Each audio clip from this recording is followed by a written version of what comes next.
Assalamualaikum warahmatullahi wabarakatuh. Di video kali ini aku pengen menjelaskan atau ya beri wejangan lah, pengen diskusi sama kalian. Untuk kalian khususnya yang umurnya masih 18 sampai 25 tahun. Jadi aku sebagai orang yang udah merasakan umur segitu, sekarang umurku 31 tahun. Jadi ada beberapa hal yang sebenarnya aku lewatin kan dari jangka 18 tahun sampai 25 tahun. Sekarang 31 tahun umurku, alhamdulillah dikasih umur panjang. Nah, ada beberapa hal itu yang setelah aku jalani sampai umur 31, ternyata hal-hal yang apa ya kita bilang yang nggak berguna gitu loh, yang hancurin potensi kita, menghancurkan masa depan kita. Jadi ada hal-hal yang aku sesali setelah aku tahu di umur 31 ternyata dulu habit-habit yang buruk ini yang hancurin atau yang bikin susah kita ketika kita mulai beranjak semakin tua gitu kan. Nah, adapun yang pertama kalian harus dengerin nih. Yang pertama, biasanya umur-umur 18 sampai 25 tahun itu punya angan-angan, punya ambisi. Bagus punya ambisi, tapi kita ini aku dulu ya, waktu muda lu ambisius, pingin ini pingin itu, idealis segala macem gitu kan, sehingga mengakibatkan terlalu ambisius, terlalu semangat, terlalu naif juga, terlalu bego sebagai anak muda, nggak mau dengerin nasihat orang yang lebih senior. Jadi kayak padahal bagus nih nasihat-nasihat senior kita nih, cuma kita menganggap enggak lah, bisa ini apa segala macam. Dulu kan aku kayak gitu kan, bisa lah, kan kau itu bukan aku, ya, aku bisa, sehingga mengakibatkan ya penyesalan sekarang gitu. Ternyata apa yang dibilang senior kita tuh mereka telah menjalani, dan aku sebagai sekarang ini umur 31 tahun, aku pengen nasihatin kalian. Jadi terserah kalian mau ngambil atau enggak, tapi kalau kalian nggak mau ngambil, nanti kalian siap-siap akan mengalami namanya penyesalan seperti yang aku alami. Jadi keburu kalian, sebelum kalian kena kayak aku, mendingan kalian dengerin aja ini nasihatku nih ya. Terserah kalian mau ambil mau enggak, itu urusan kalian. Terus yang kedua itu yang aku sesali, kenapa dari dulu aku nggak cepet-cepet melakukan hal ini. Yang kedua, belajar agama Islam. Itu hal yang aku sesali. Kenapa aku nggak tahu hal ini pas aku masih SMA gitu kan, sehingga nasibku itu lebih bagus daripada sekarang ini. Walaupun alhamdulillah sekarang bagus, tapi aku bilang sama diriku sekarang sama diriku sendiri, coba aku tahu nih dari umur segini, coba aku tahu nih, coba aku amalkan dulu nih. Nah, jadi belajar agama itu bukan hanya kayak apa ya namanya, pas kita tunggu tua gitu. Harusnya tuh paling bagus waktu muda. Kalau udah tua ini kita nggak apa ya istilahnya, udah nggak bisa beramal lagi, nggak banyak amalnya, nggak nampak hasilnya gitu loh. Kalau misalnya kita baru mulai umur 50 tahun, ya kita belajar nih, kita mau ngamalkan udah sulit, badan kita udah capek kadang kan. Terus waktu kita nggak tahu, kita kan biasanya umur 50 tuh ya nggak panjang umurnya gitu kan, jadi nggak terlalu kelihatan hasilnya. Jadi semakin muda kita mulai, maka hasilnya tuh semakin kelihatan nanti. Istilahnya semakin lama tuh ya semakin bagus lah hasilnya, kan kayak gitu kan ya. Kayak ibaratnya kayak pedang lah ditempah dia kan, semakin dia cepat ditempah, besinya semakin cepat ditempah, semakin ditempah dia kan makin lama tuh, mungkin istilahnya makin lama kan makin bagus bentuknya, makin tajam gitu kan, daripada nggak mulai nggak diasah, terus udah lama ngasahnya cuma sebentar gitu kan, ya nggak tajam, hasilnya nggak kelihatan. Jadi itu yang kedua, mulai belajar agama Islam. Belajarnya gimana? Kalian doa dulu sebelum belajar. Ini saran aku juga nih. Sebelum kalian ke pengajian, kalian nggak tahu yang mana, kalian berdoa dulu sama Allah. Ya Allah, beri aku petunjuk mana pengajian yang paling bagus untuk aku. Aku ingin mendekat diri kepadamu. Doa betul-betul. Bukan doa gara-gara kita ikut pengajian itu, bukan gara-gara pengen cari dunia, pengen cari jodoh. Nah itu dulu. Pure murni gara-gara ingin memperbaiki diri dan mendekat kepada Allah. Tuh, belajar agama. Terus yang ketiga, setelah kita belajar agama, kita tahu celah-celahnya, mana yang bagus, mana yang buruk, amalkan segera. Betul-betul amalkan. Jadi biar ada yang nampak hasilnya, untuk diri kita. Jadi kalau kita udah belajar agama, tapi kalau nggak kita amalkan, ya nggak nampak juga hasilnya. Gitu-gitu aja hidup kita, nggak ada perubahan. Jadi kalau kalian pingin nampak perubahan dalam hidup kalian pingin jadi orang sukses, kalian amalkan agama ini. Betul aku bilang.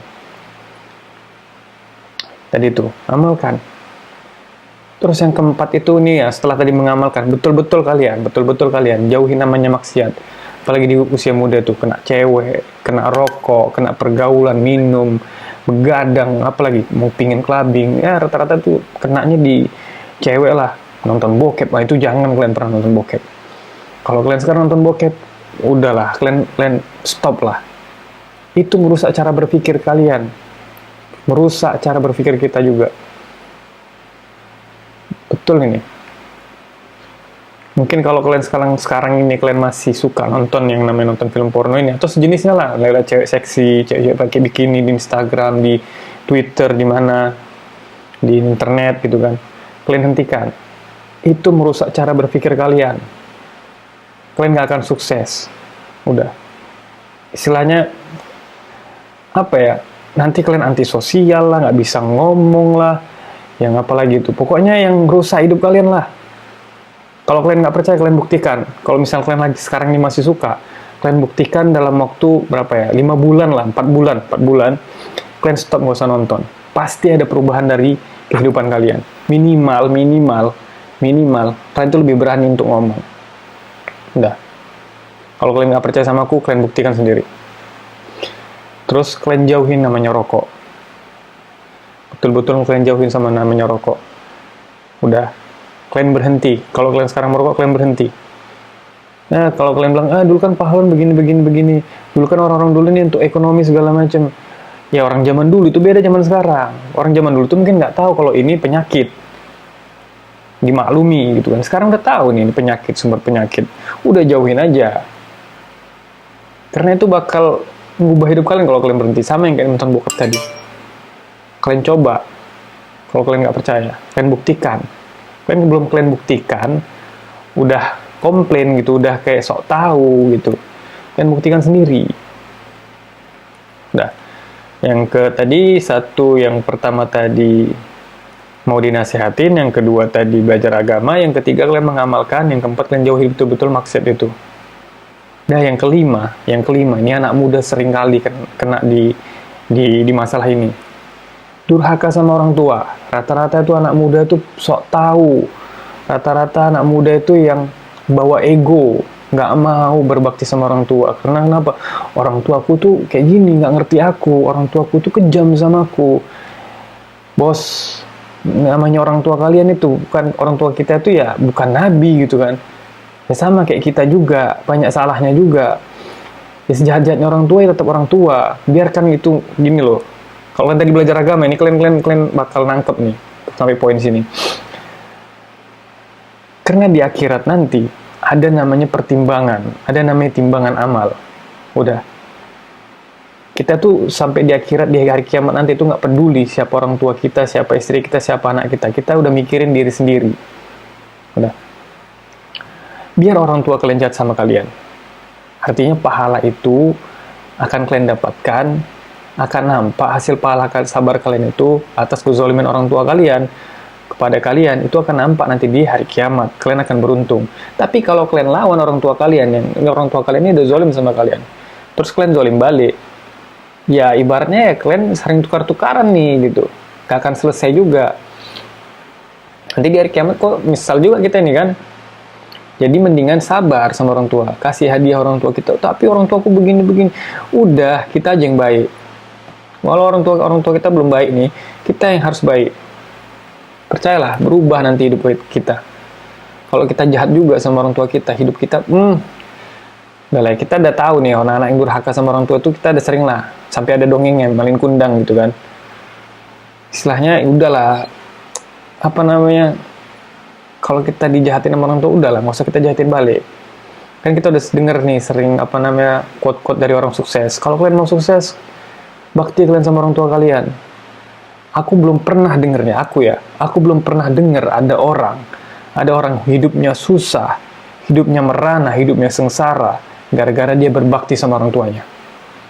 Belum pernah aku dengarkan cerita kayak gitu. Rata-rata nih, aku depan mata pernah aku lihat ada orang, jadi aku kenal nih, memang ada keluarga jauh lah gitu, sepupunya orang tuaku. Dia punya orang tua, mamanya udah tua, umurnya udah di penghujung usia lah waktu itu.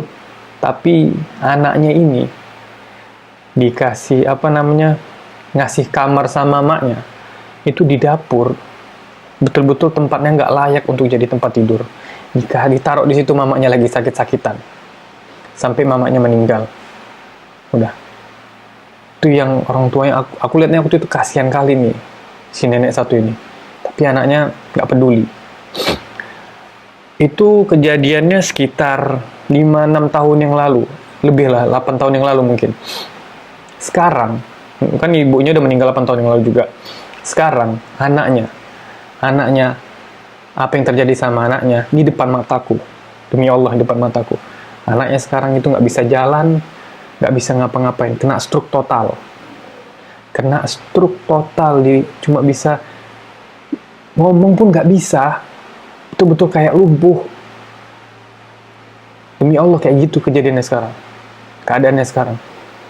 Kalian yang masih durhaka sama orang tua, kalian pikir tentang diri kalian sendiri. Kalau kalian ingin menyelamatkan diri kalian sendiri, kalian bakti sama orang tua kalian. Sejahat-jahatnya orang tua kita, udahlah, sabar, kasih aja. Kita coba merubah diri. Kayak tadi aku bilang, poin pertama mau dinasehatin, dan penasihatku ini. Yang kedua, belajar agama. Yang ketiga, diamalkan. Biar bisa kalian berbakti sama orang tua. Biar kalian sukses. Udah, itu aja mungkin 5 poin ini yang aku ingin sampaikan sama kalian yang umur masih 18-25 tahun. Yang di atas itu nggak apa-apa. Boleh juga dengerin nasihat ini. Semoga kita bisa mengamalkan apa yang aku ucapkan. Amin. Semoga hidup kita berubah lebih baik. Ciao. Assalamualaikum warahmatullahi wabarakatuh.